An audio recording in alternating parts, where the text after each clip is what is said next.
If it's okay with all of you, I'd like to read you something I personally wrote as I thought about these issues. I'm also going to tweet it out right now. I want to start by making something very clear. We don't consider political viewpoints, perspectives, or party affiliation in any of our policies or enforcement decisions. Period. Impartiality is our guiding principle. Let me explain why. We believe many people use Twitter as a digital public square. They gather from all around the world to see what's happening and have a conversation about what they see. Twitter cannot rightly serve as a public square if it's constructed around the personal opinions of its makers. We believe a key driver of a thriving public square is the fundamental human right of freedom of opinion and expression. Our early and strong defense of open and free exchange has enabled Twitter to be the platform for activists, marginalized communities, whistleblowers, journalists, governments, and the most influential people around the world. Twitter will always default to open and free exchange. A default to free expression left unchecked can generate risks and dangers for people.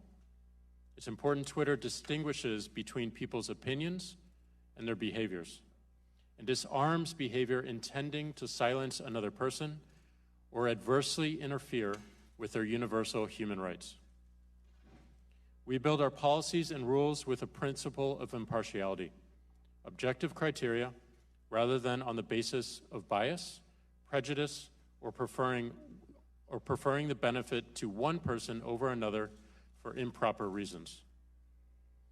If we learn we failed to create impartial outcomes, we immediately work to fix. In the spirit of accountability and transparency, recently we failed our intended impartiality. Our algorithms were unfairly filtering 600,000 accounts, including some members of Congress, from our search autocomplete and latest results. We fixed it, but how did it happen? Our technology was using a decision-making criteria that considers the behavior of people following these accounts. We decided that wasn't fair, and we corrected it. We'll always improve our technology and algorithms to drive healthier usage and measure the impartiality of those outcomes. Bias in algorithms is an important topic.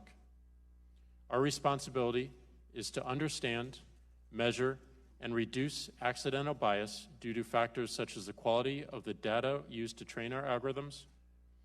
This is an extremely complex challenge facing everyone applying artificial intelligence. For our part, machine learning teams at Twitter are experimenting with these techniques and developing roadmaps to ensure present and future machine learning models uphold a high standard when it comes to algorithmic fairness. It's an important step towards ensuring impartiality.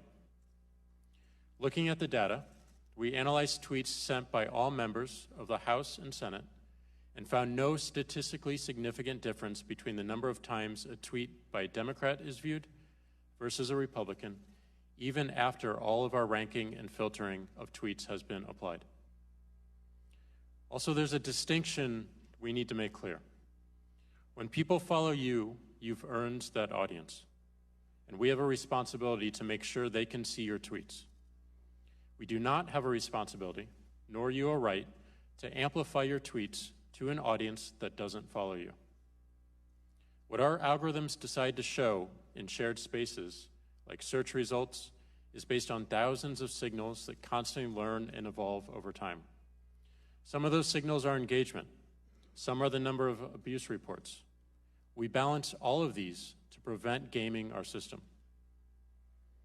We acknowledge the growing concern people have of the power held by companies like Twitter. We believe it's dangerous to ask Twitter to regulate opinions or be the arbiter of truth. We'd rather be judged by the impartiality of outcomes and criticized when we fail this principle. In closing, when I think of our work, I think of my mom and dad in St. Louis, a Democrat and a Republican. We had lots of frustrating and heated debates, but looking back, I appreciate I was able to hear and challenge different perspectives. And I also appreciate I felt safe to do so.